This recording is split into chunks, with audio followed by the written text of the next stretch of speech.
Welcome to my YouTube channel. ഈ യാത്ര എൻ്റെ അമ്മ വീട്ടിലോട്ടാണ്. ഇപ്പോൾ കുറേ വർഷമായിട്ട് ബസ്സിലൊക്കെ പോലെ ഭയങ്കര കുറവാണ്. സോ ഇന്ന് നമുക്ക് ബസ്സിൽ പോവാം. ഇതാണ് എൻ്റെ അമ്മ പഠിച്ച school, government UP school Kaduppassery. പണ്ട് വെള്ളിയാഴ്ച സ്കൂൾ വിട്ട് വരുമ്പോൾ അമ്മ ഞങ്ങളെടുത്ത് പറയും ഇന്ന് നമുക്ക് കടുപ്പശ്ശേരി പോവാം. കടുപ്പശ്ശേരി എന്ന് പറയുന്നത് എൻ്റെ അമ്മേൻ്റെ നാടാണ്. അവിടെ പോവാൻ കേൾക്കുമ്പോൾ തൊട്ട് ഞാനും എൻ്റെ ചേച്ചിയും ഭയങ്കര സന്തോഷമായിരിക്കും. വേറൊന്നും കൂടെ ഉണ്ട്, വെള്ളി ശനി ഞായർ വരുന്ന് പഠിക്കണ്ടല്ലോ. ഹായ് പാപ്പ. എന്താ ചേച്ചി? ഞാൻ കുറച്ച് നേരമായിട്ടുള്ളൂ. എൻ്റെ കസിൻസ് എല്ലാവരും പറയും അപ്പാപ്പൻ്റെ 7 പേരക്കുട്ടികളിൽ ഏറ്റവും ഇഷ്ടം എന്നെയാണ്. എനിക്കും അതുപോലെ തന്നെയാണ്. ഒരല്പം ഇഷ്ടം എൻ്റെ അപ്പാപ്പനോട് എനിക്ക് കൂടുതലുണ്ട് കേട്ടോ എല്ലാവരെക്കാളും. അമ്മ വീട്ടിലെത്തിയ പാടെ തന്നെ അമ്മ ഫുഡൊക്കെ തന്നു. പിന്നെ അതൊക്കെ കഴിച്ച് വൈകുന്നേരമായപ്പോൾ ഞാനും അമ്മാമ്മയും കൂടെ വിചാരിച്ചു പാടവും കുളമൊക്കെ കാണാൻ വേണ്ടിയിട്ട് പോവാം. ലെൻസ് വയ്ക്കാൻ വേണ്ടി കഷ്ടപ്പാട് വിടുന്നതാണ് നിങ്ങൾ ഈ കണ്ടുകൊണ്ടിരിക്കുന്നത്. പിന്നെ ഒരു ട്രഡീഷണൽ ലുക്കിന് ഞാൻ സാരി ഉടുക്കാമെന്ന് വിചാരിച്ചു. നമ്മൾ എവിടേക്കാ പോകുന്ന അമ്മമ്മ? ഞാൻ എൻ്റെ അതിനെ കൊണ്ടുപോയി നാട് കാണാം. പിന്നെ അമ്മേൻ്റെ നാട്ടിലെത്തിക്കഴിഞ്ഞ് കഴിഞ്ഞാൽ അവിടുത്തെ നാട്ടുകാർക്ക് അമ്മേനെ പറ്റി അറിയാൻ ഒരു 100 ചോദ്യങ്ങളുണ്ടാവും. പണ്ട് കുഞ്ഞിലായിരിക്കുമ്പോൾ എൻ്റെ വീടിൻ്റെ മുമ്പിലോട്ടൊരു ബസ് എൻ്റെ അമ്മ വീട്ടിലോട്ട് പോകുമായിരുന്നു. എൻ്റെ വിചാരം എന്താണെന്ന് വെച്ച് കഴിഞ്ഞാൽ ആ ബസ് എൻ്റെ അമ്മ വീട്ടിലോട്ട് പോകുന്ന ബസ്സാണ്. ആ ബസ് എപ്പോൾ കണ്ടാലും ഞാൻ എൻ്റെ വീടിൻ്റെ മുമ്പിൽ പോയി നിന്ന് അവർക്കുള്ള ഹായ് കൊടുത്തു വിടുമായിരുന്നു. ഇപ്പം ആലോചിക്കുമ്പോൾ ചിരിയൊക്കെ വരുന്നുണ്ടെങ്കിലും നിങ്ങളും ഇതുപോലെയൊക്കെ ആയിരിക്കുമല്ലോ അല്ലേ. ആദ്യം തന്നെ ഞാനും അമ്മാമ്മയും കൂടെ കുളത്തേക്ക് പോയി. അവിടേക്ക് പോണ വഴിക്ക് 100 കഥയായിരുന്നു അവിടെ മരിച്ചവരുടെ ലിസ്റ്റ്. അതുകൊണ്ട് തന്നെ അവിടേക്ക് അങ്ങനെ അധികം അറിഞ്ഞൊന്നുമില്ല. പിന്നെ ഞങ്ങൾ രണ്ടുപേരും കൂടി ഒരു ഫോട്ടോയൊക്കെ എടുത്ത് നേരെ അമ്പലവും അമ്പലക്കുളവും കാണാൻ പോകാമെന്നൊക്കെ വിചാരിച്ചു.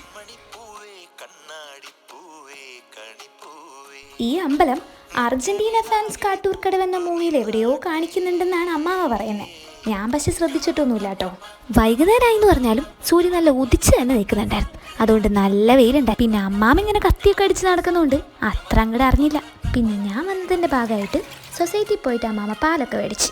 എനിക്ക് ഈ നാട്ടിൽ തോന്നിയ കാര്യം എന്താണെന്ന് വെച്ച് കഴിഞ്ഞാൽ ഞാനിങ്ങനെ ഇതിൻ്റെ ഫോട്ടോസും വീഡിയോസൊക്കെ പിടിച്ച് നടക്കുമ്പോൾ അവരെന്നെ കാണുന്നത് എന്താണെന്ന് വെച്ച് കഴിഞ്ഞാൽ ഏതോ വലിയ സിനിമ എടുക്കാൻ വന്ന മാതിരിയാണ്. ശരിക്കും പറഞ്ഞു കഴിഞ്ഞാൽ ഈ നാട്ടിൻപുറം നന്മകളാൽ സമൃദ്ധം എന്ന് പറയുന്നത് എത്ര ശരിയല്ലേ. പിന്നെ ഞങ്ങൾ അതിന് ശേഷം പള്ളീൻ്റെ തന്നെ കപ്പേളയിൽ ഞങ്ങൾ പോയി. ഇവിടെ ഞങ്ങൾ പണ്ട് അമ്മാമ്മൻ്റെ കൂടെ പ്രാർത്ഥിക്കാനൊക്കെ വരാറുണ്ട്. നേരത്തെ പറഞ്ഞ പോലെ അർജന്റീന ഫാൻസ് കാട്ടൂർക്കടവ് എന്ന മൂവിയിലെ കാളിദാസിൻ്റെ വീടാണ് ഈ കാണുന്നത്. ഇപ്പത് കാടും കൂടൊക്കെ പിടിച്ച് കുളമായി. ഇതാണ് ചാത്തേട്ടൻ്റെ പീടിക.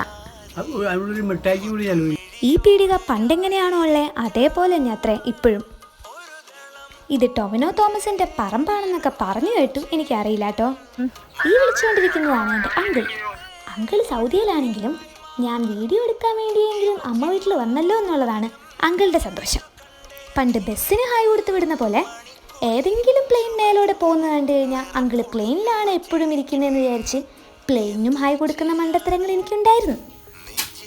അപ്പാപ്പൻ്റെ പറമ്പും പണിസ്ഥലമൊക്കെ കണ്ടതിന് ശേഷം ഞങ്ങൾ പിന്നെ പാടത്തോട്ട് പോയി. എനിക്കാണെങ്കിൽ എൻ്റെ വീടിൻ്റെ മുറ്റത്തെ പുല്ല് തന്നെ വറയ്ക്കാൻ അമ്മ പറയുമ്പോൾ അത് ചെയ്യാൻ തന്നെ മടിയാണ്. അപ്പം അപ്പാപ്പൻ്റെ എനർജി ഒന്ന് ആലോചിച്ച് നോക്കിയേ.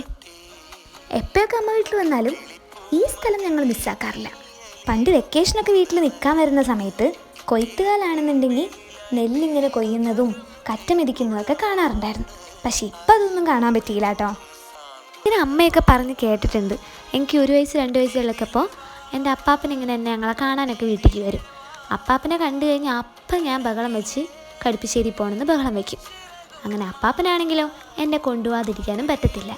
അങ്ങനെ ഒരു ദിവസം അമ്മ വീട്ടിലിങ്ങനെ പോയി തിരിച്ച് അപ്പാപ്പൻ എന്നെ കൊണ്ടാക്കി വീട്ടിലെത്തിയ പാടതിനെ ഞാൻ വീണ്ടും ബഹളം വെച്ച് വീണ്ടും അമ്മ വീട്ടിൽ പോകാൻ. അങ്ങനെ അപ്പാപ്പൻ എന്നെ ഇങ്ങനെ എടുത്ത് തോളിലൊക്കെ വെച്ച് ഇങ്ങനെ കൊണ്ടുപോകണത് ഇങ്ങനെ അമ്മ ഇങ്ങനെ പറഞ്ഞ് ഞാൻ കേട്ടിട്ടുണ്ട്. അമ്മ പറഞ്ഞതിൽ ശരിയൊന്നും ഇല്ലാതില്ല. കാരണം എനിക്ക് ഇവിടെ വരാൻ ഭയങ്കര ഇഷ്ടമായിരുന്നു. എൻ്റെ കുട്ടിക്കാലത്ത് ഒരുവിധം എല്ലാ നല്ല മെമ്മറീസും ഇവിടെ തന്നെയാണ്. പക്ഷേ ഇപ്പം അമ്മ വീട്ടിൽ വരൽ ആണ്ടിലും ചന്ദ്രാന്തിക്കും വരുന്ന പോലെയാണ്. പിന്നെ ഞങ്ങൾ വൈകുന്നേരം തിരിച്ചൊക്കെ വന്നൊരു ചായയൊക്കെ കുടിച്ചപ്പോഴേക്കും ആൻറ്റി വന്നു. ആൻറ്റി വന്നതിന് ശേഷം പിന്നെ ഞങ്ങൾ കോഴിക്കറിയൊക്കെ വെച്ച് ചോറൊക്കെ കൊണ്ട് കിടന്ന് ഉറങ്ങി. അപ്പം ബാക്കി വിശേഷങ്ങൾ ഇനി അടുത്ത വീഡിയോയിൽ കാണാം. See you on next video. If you really enjoyed this video, like ചെയ്യാനും കമൻറ്റ് ചെയ്യാനും മറക്കണ്ട.